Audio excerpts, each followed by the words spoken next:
hindi salita ng tao, hindi sabi mo nga ay ikaw ay Diyos na hindi nagsisinungaling, you never change your mind. Whenever you gives us promises o gave us promises na past tense ay natupad at natutupad sa aming mga buhay. Salamat po Panginoon na mayroong sasandalan ng mga tao at ito ang salita ng Diyos. Sa mundong ito na pabago-bago, sa mundong ito na maraming hindi kumikilala sa iyo, sa mundong ito na maraming tumatalikod sa iyo, meron pa rin kaming maaasahan, liwanag at sandalan ng aming buhay. Sa panahon ng kagipitan, sa panahon ng kalungkutan, sa panahon ng kahirapan, sa panahon ng mga suliranin sa buhay, ay may mga salita pa rin kayo na pwede namin asahan ng Panginoon. Ama, maraming salamat po. Samahan niyo kami sa umaga nito. In Jesus' name. Ganyan pa pala isa. Isa pa. Umiiyak. Ayos lang yun. Pag laki ng mga yan, magiging behave na lahat yan. Sige po, tuloy natin ang ating pag-aaral. Hanapin ko lang yung notes ko na nailipat ko na numbers. Notes ni Pastor.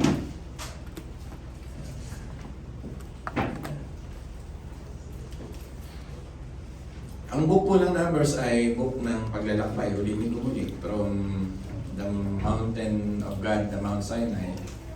39 years sa Paran, 1 year sa Mount of Sinai. Ganun ang suma nun. At ito mga panahon na to, malapit nang matapos yung 40 years na nasa ano na sila, nasa Moabite land.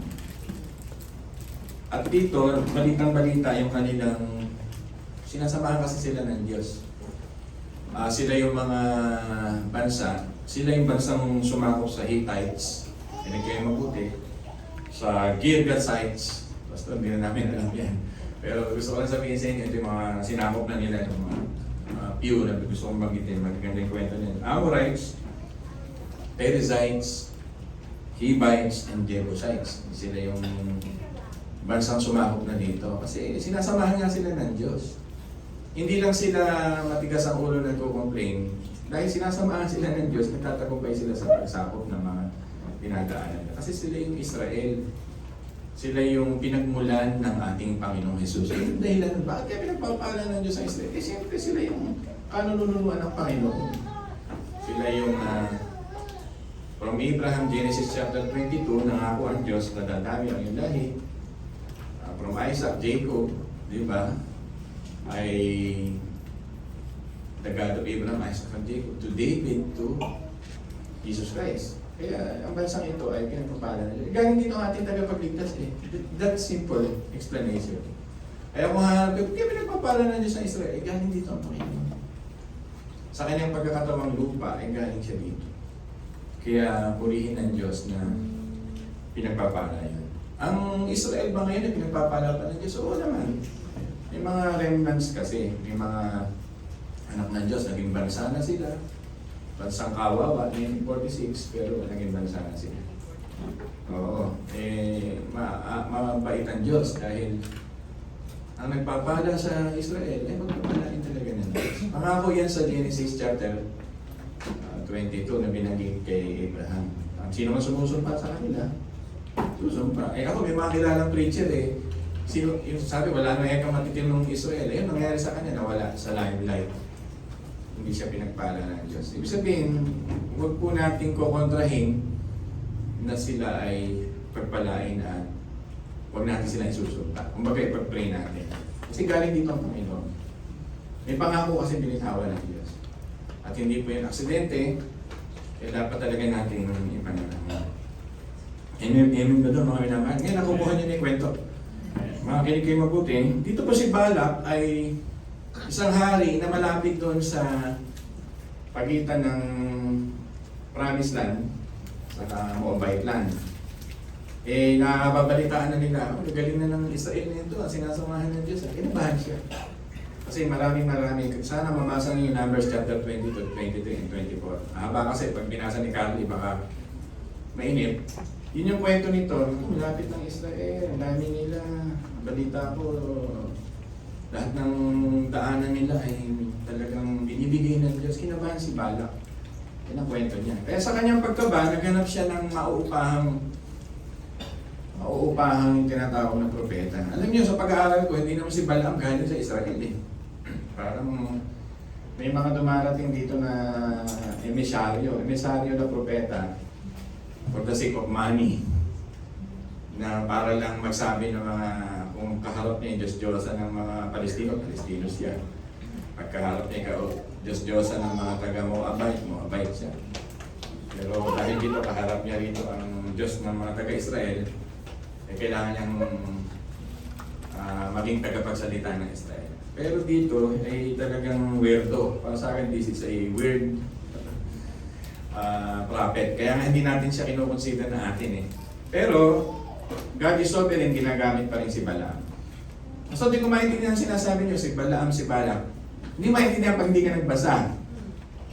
Kaya ang gusto ko sana, pag uwi niyo mamayang gabi, basahin niyo ang, hindi niyo maintindihan talaga, basahin niyo, pangako ninyo ang Numbers chapter 22, 23, and 24. Yan, hindi mo maintindihan eh, kaya ngayon, ipangako mo, basahin niyo. Kaya sabi ko sa inyo, itong 36 chapters na ito, pagkakaan yung basahin.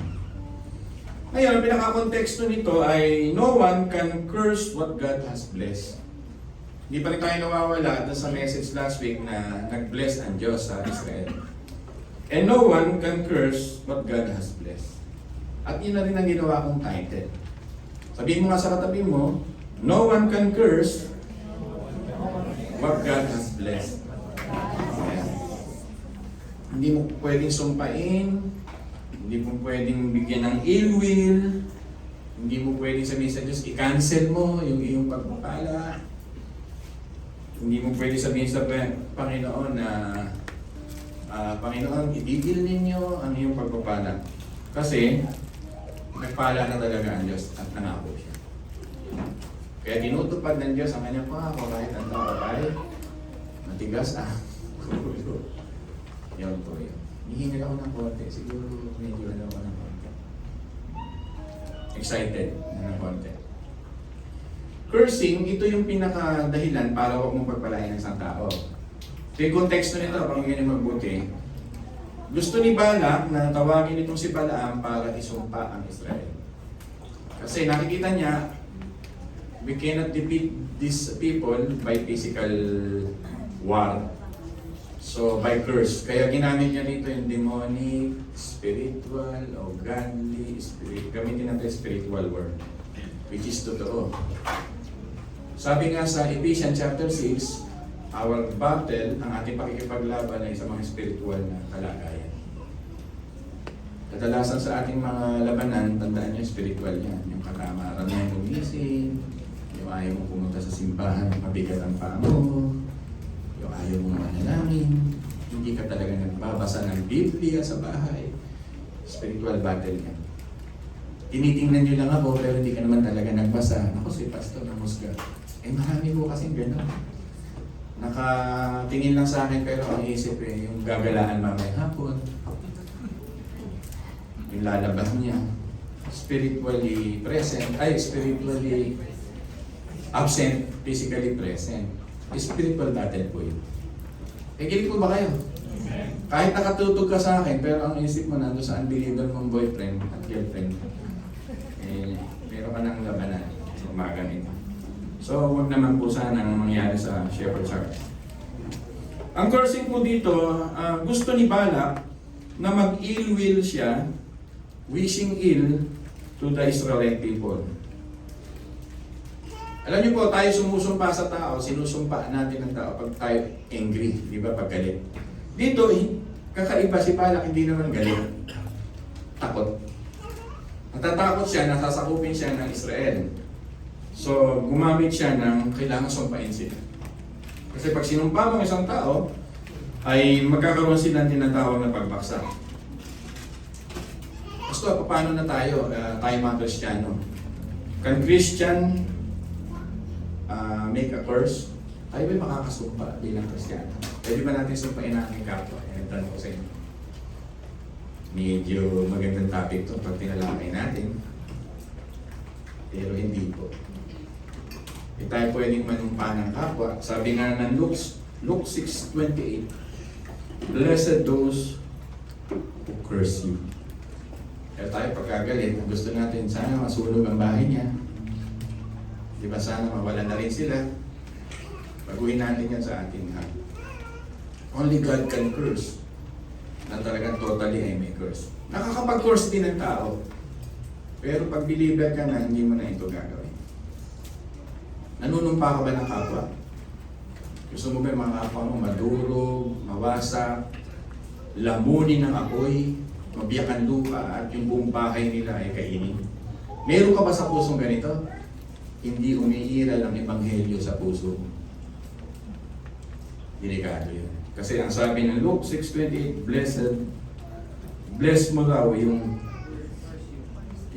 mga taong kasumpa-sumpa na pwede ka, ako bilang pastor, pwede ko magbitaw ng sumpa eh. Pero minsan dinadaan ko madalas na lang sa panalangin. Sinasabi ko sa Panginoon, Panginoon, patawarin mo, hindi niya nalalaman ang kanyang ginagawa. Ginagaya natin ang Panginoon.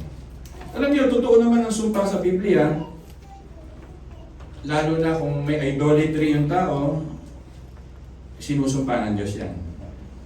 Pagka ang tao ay may injustice sa PWD, sabihin ko sa inyo, nasa Biblia eh.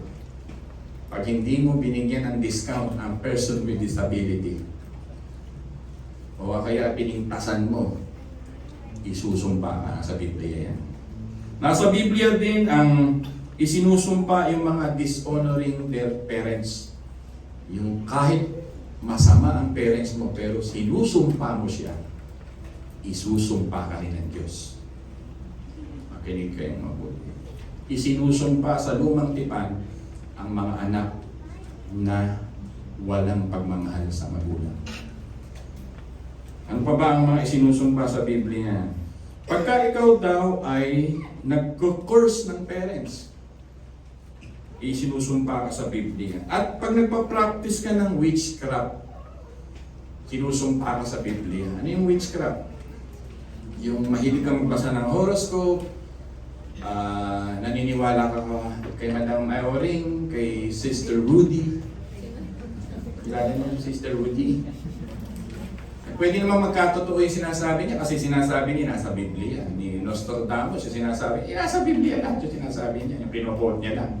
At eka nagkatotoo, kasi kinot nila, Revelation, Book of Daniel, pinaparaphrase lang nila. Sinusumpa daw po sa Biblia yung gano'n. Pero hindi natin dito pinagtatalakay yung sumpa. Gusto ko lang sabihin sa inyo, ang sumpa ay totoo. Nasa Biblia pala ito. Pero dito ay pinapakita ng Diyos na si Balaam ay merong unsuccessful curse. Sapagkat yung bagay na binitawan na ng Diyos na pagpapala ay irrevocable. Pastor, what is irrevocable? Hindi mo na pwedeng bawiin. Pinagpala ka ng Diyos, hindi na pwedeng bawiin yun ng prayer mo. Diba? Kaya nga si David, kahit kapatay-patay niya si Saul, kahit pwede nang pugutan ang ulo, yun hindi niya, yung pugutan ng ulo, hindi niya pinapatay. Kasi alam niya, pinagpala ng Diyos. Inibigay niya ang lahat ng panghuhusga sa Diyos na bahala. Tama? Pwede nang saksakin ni David yan, iniwan niya espada dun sa, kung nagbabasa kayo ng Biblia, dun sa panahon ng kuweba na namamahinga silang lahat, ay hindi niya ginawa sapagkat naniniwala siya na hindi dapat sumpain ang mga bagay na pinagpala ng Diyos. Ito pong si Balaam ay talagang emisaryo. Pastor, ano ba yung emisaryo? Ano yung emisaryo? Yung tagadala ng balitang kailangan ng bayan. Kayo, hindi nyo kasi binasa yung buong numbers. Basahin ulit ha.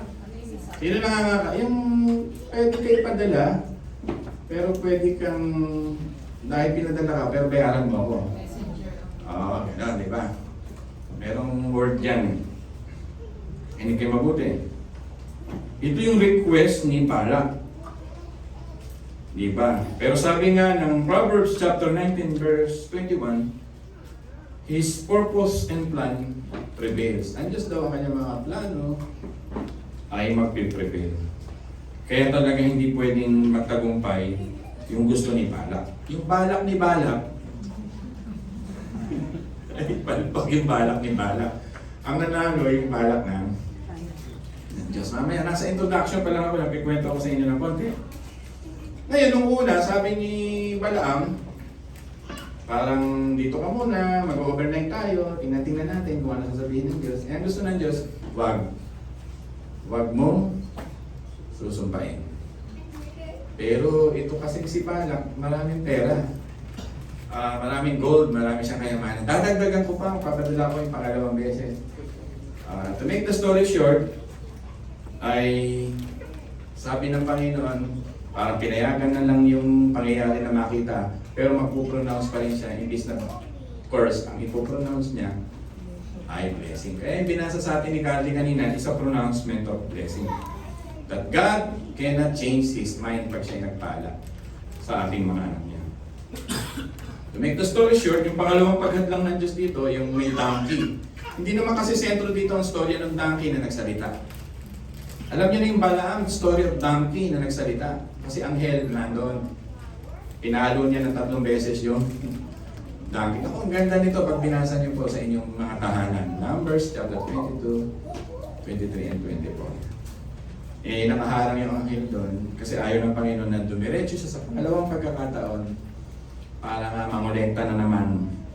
He is led by greed, si Balaam. Yun lang naman ang kanyang gusto. Attracted by greed. But God allows Balaam to see the angel. Yun po. At nag-remind ang Panginoon sa kanya na ang Diyos ay makapangyarihan. Yun po, tuloy-tuloy natin ang basa natin. So instead of cursing, he pronounced blessing. Diba? Nagalit tuloy dito si Balak. Wala siyang magagawa at nasaksihan niya ang kamay ng Panginoon. Again, you cannot curse what God blesses. Yun na naman. Sapagkat ang suporta ng Israel ay talagang ang Diyos. Tingnan nga natin yung chapter 23, verse 8 and 20. Yan. Yun, isa pa yun, Amari. Amari. Yun, Amari yun. Sige, tuloy natin ating basa. Chapter 23. Verse 8, ano sabi dito? Ang pinagpala ng Diyos ay paano ko susumpain. Yun na. Ang binabasbasan ni Yahweh, paano ko itatakwil. Tapos verse 20 nga, ang utos sa akin sila'y pagpalain. Verse 20, ang pagpapala ng Diyos ay di ko babawin. Alam niyo po, sa ating mga anak ng Diyos, may pagpapala dahil kay Kristo. Minsan, hindi mo lang ma-enjoy dahil lumalakad ka sa nakaraan mo, lumalakad ka sa mga suliranin mo sa buhay, mas overwhelmed ka ng problemang ginagaanan mo. Pero kung titingnan mo lang na pinagpapala ka ng Diyos dahil sa Panginoon Jesus, mapalad po kayo. Sabihin nyo nga sa katabi mo, mapalad ka pa ba?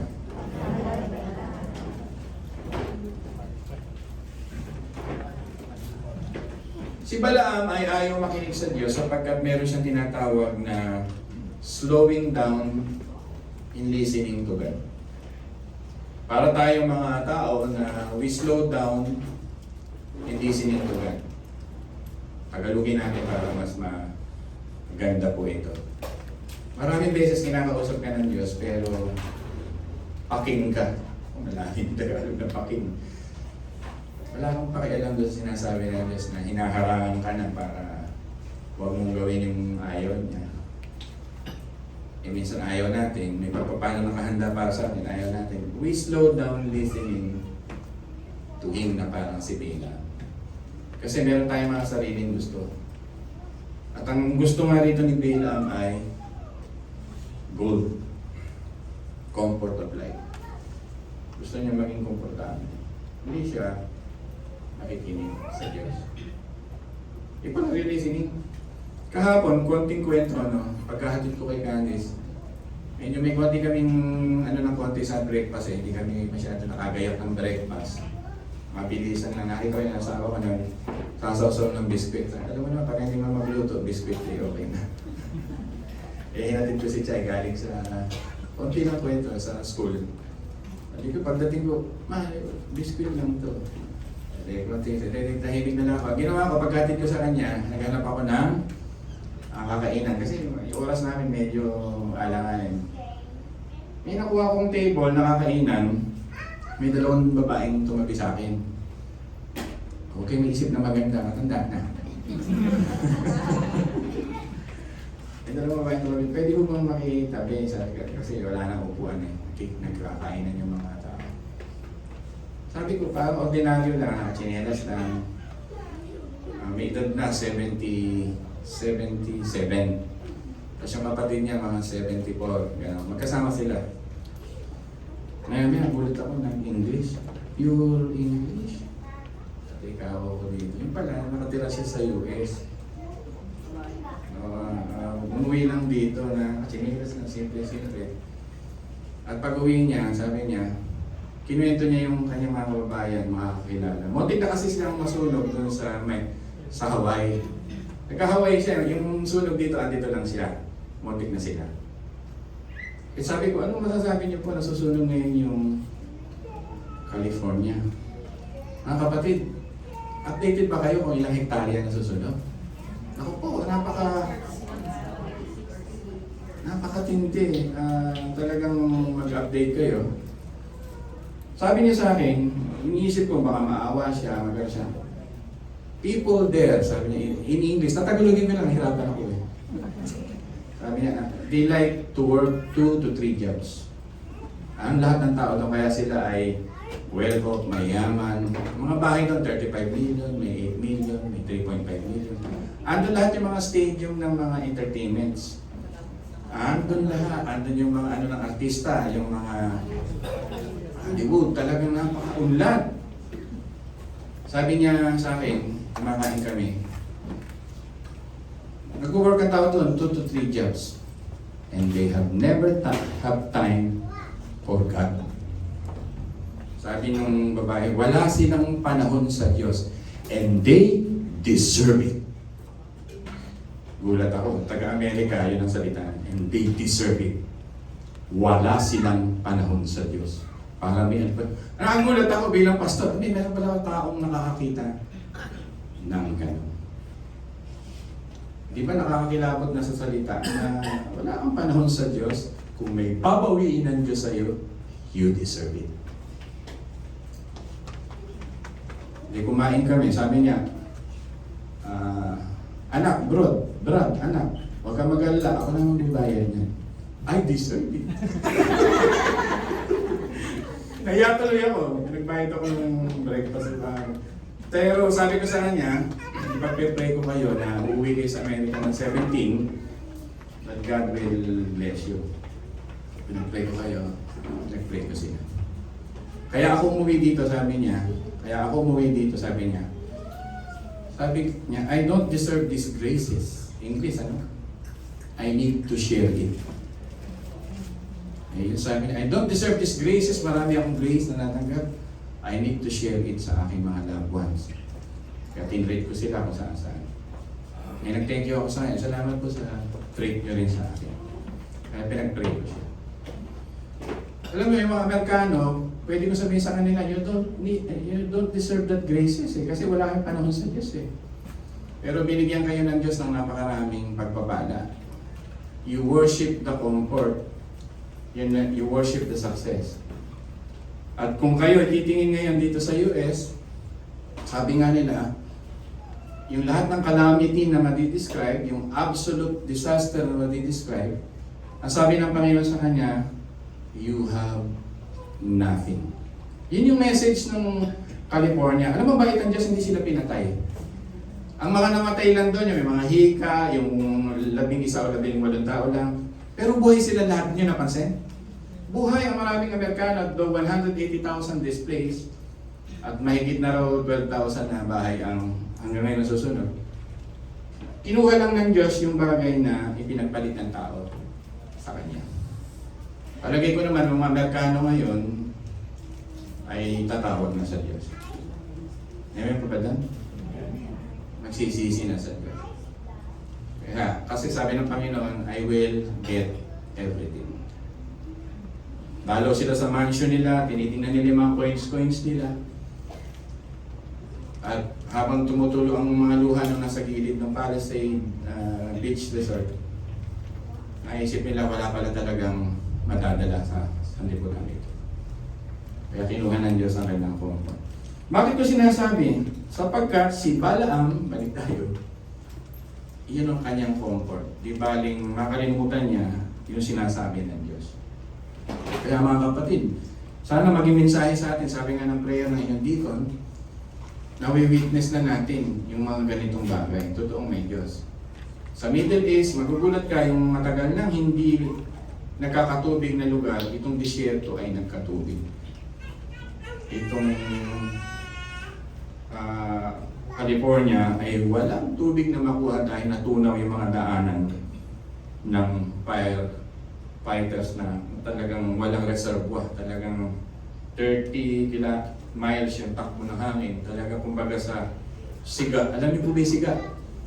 Hinihipan hanggang sa Mago. Bahay ni Paris Hilton, pinsan ko, ni Mel Gibson, at yung mga director, sabi nga ni Mel Gibson, may mga book siya na 16th century pa, na ang halaga siguro nun, milyon-milyon ay hindi na niya makukuha. Yun. So much for that. Gusto kong sabihin sa inyo, makinig lagi tayo sa Panginoon. Yan. Pakinggan natin ang boses ng Panginoon. The story of Balaam, ito yung lesson that God ay nakikita niya ang ating mga puso. Nakikita niya ang puso ni Balaam. At storya din ito na hindi dapat natin tuksoin ng iba para mahulog sa kasalanan, katulad ng ginawa ni Balaam. At gusto kong iwan sa inyo na ang God's blessing ay unchangeable. Pag pinagpala ka dahil kay Kristo, hindi niya babawiin yun. Ang gusto ng Panginoon ay i-alayin nyo ang inyong kalooban sa Diyos. Ang lesson na ating matututuhan dito ay i-avoid natin ang greed at love of money. Kasi pwedeng mawala. Pwedeng mawala. Bribe. Nagpa-bribe dito si Balak sa kanya, pero natupad pa rin ang gusto ng Panginoon. Sabi ng Panginoon, don't do it. Siya ay magbe-bless sa Israel. Yan.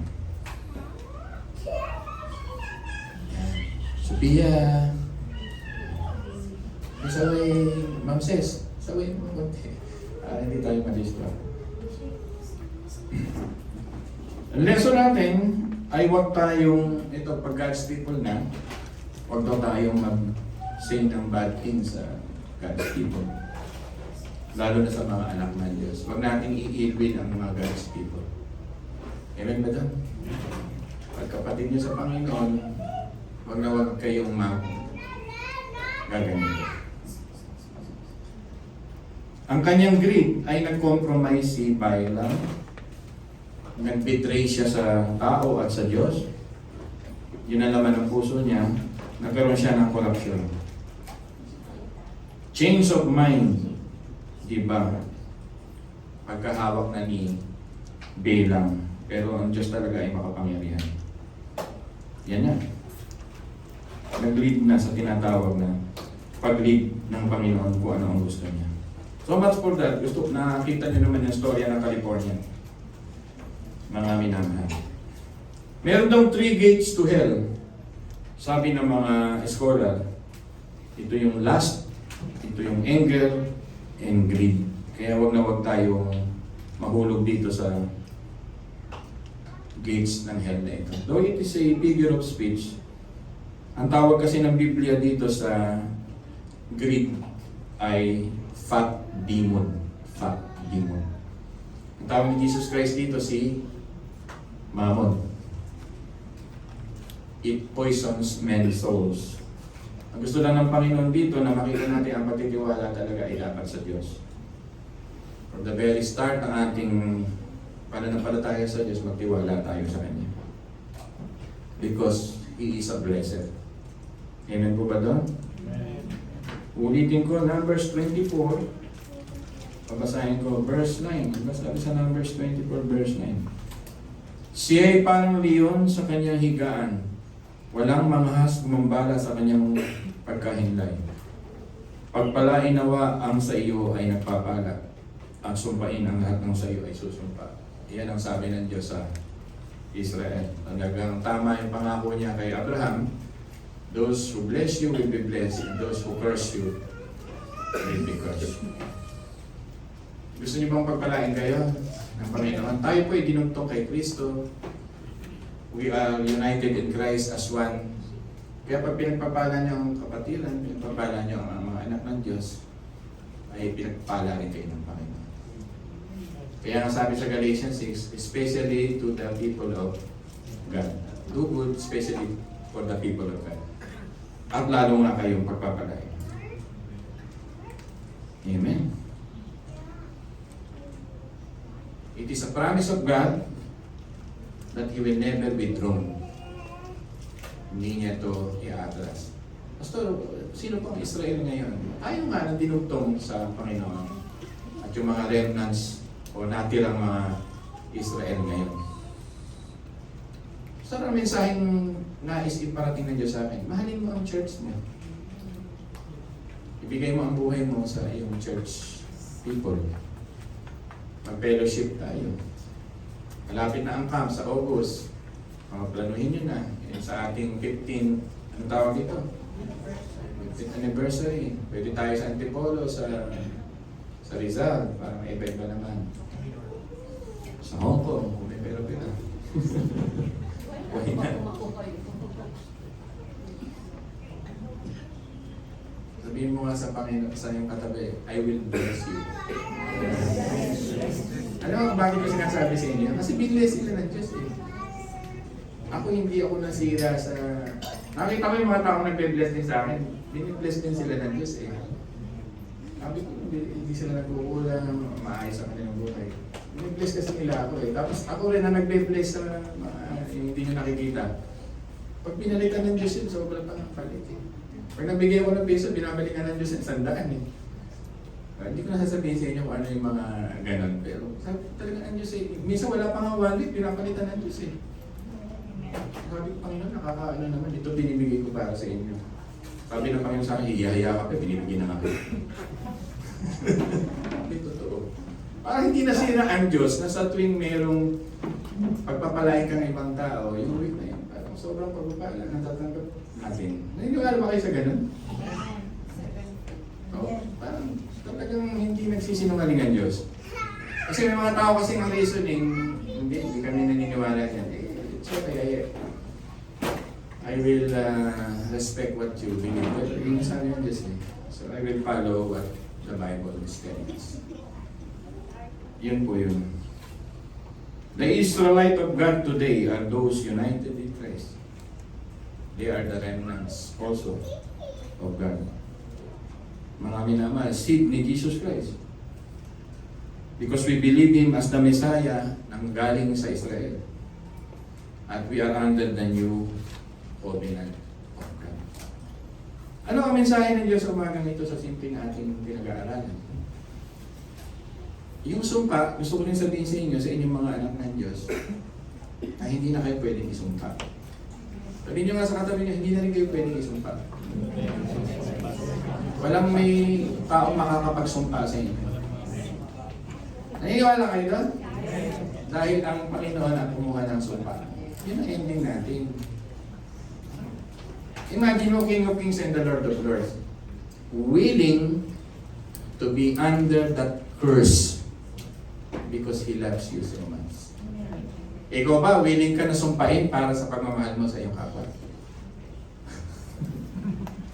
Meron ba sa inyo, Pastor, magpapasumpa ako para maligtas ang buong California. Wala siguro magbo-volunteer, sumpain niyo ako. Pero ang Diyos, John 3:16, for God so loved the world that He gave His begotten Son. Binigay ng Ama ang anak para kunin ang iyong sumpa. Kaya malalim ang born again. Ang born again, ibig sabihin, nakuha mo na yung pagpapala, kinuha pa sa iyo yung sumpa. At habang nakapako siya doon at talagang kulang mo na lang sa inyo na lahat siguro nang nasa langit ay mga panahon yun eh, though figuratively, sabihin ko sa inyo, mga yan siguro ay ano tawag dito, nakatingin habang pinapako ang anak at sumisigaw ang Panginoon, Ama, at mo pinababayaan. At umulan, alas 3.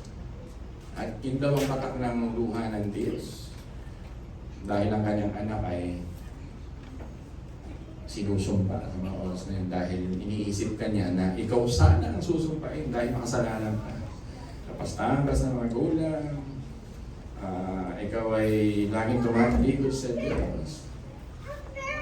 Pero sabi ng Panginoon, bibigay ko na lang sa aking anak. Para ang lahat ng sumpang para sa atin ay makuha na niya. At hindi na tayo makaranas kailanman ng sumpang ito.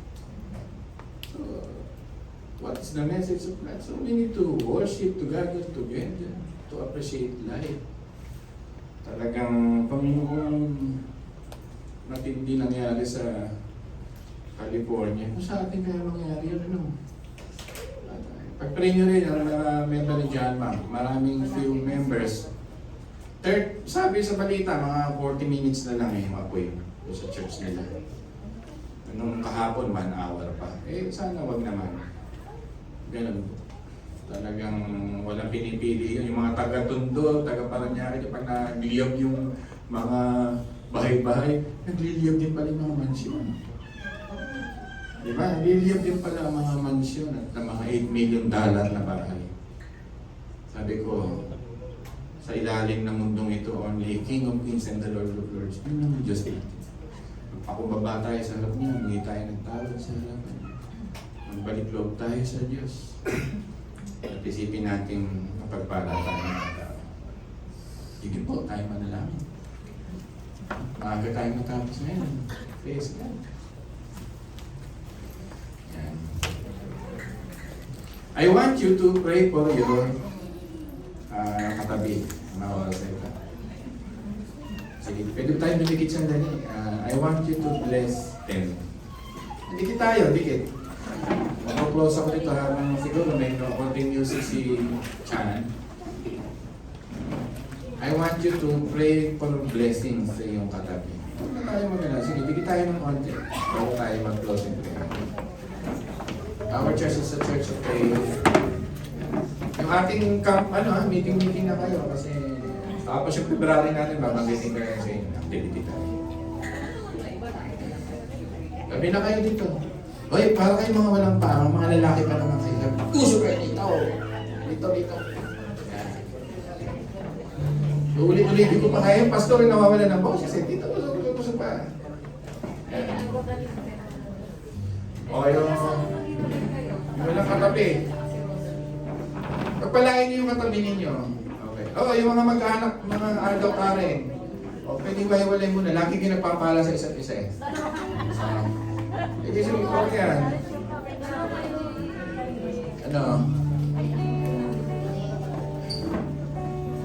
May request yan sa'yo. Gusto niyan may pagpapala rin. Natural tayo, humihingi tayo ng pagpapala. So, yung prayer niya na gusto niya pagpalain, sabihin mo, huwag kang mahiya.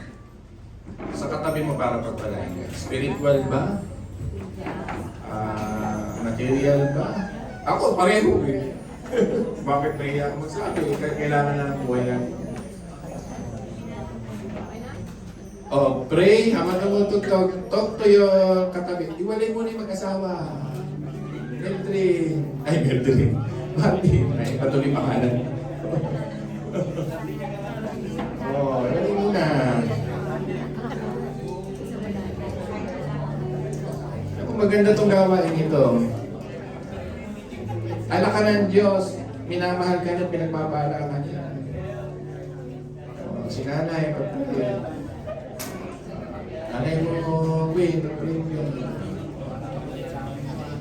Praise God, kaharap ko kayong lahat. O, pag-pray nyo rin ako pagpalain. Gusto ko healthy, mabuhay ng matagal. Maingatan sa pagmamaneho, araw-araw ko nasa daanan, kali. Oo, pag isa-isa, mag-pray. Okay na, I will, ang dami pa nating oras, may 10 minutes pa tayo. Habang hinihintay ko si Chana, tumutugtog. Hinihintay na ako. Sige, pray na. Pray for your husband, wife, children. I want you to bless people. Okay.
Panalangin nyo ang kanilang pamilya, trabaho, kalusugan.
naman lahat ay tumayo.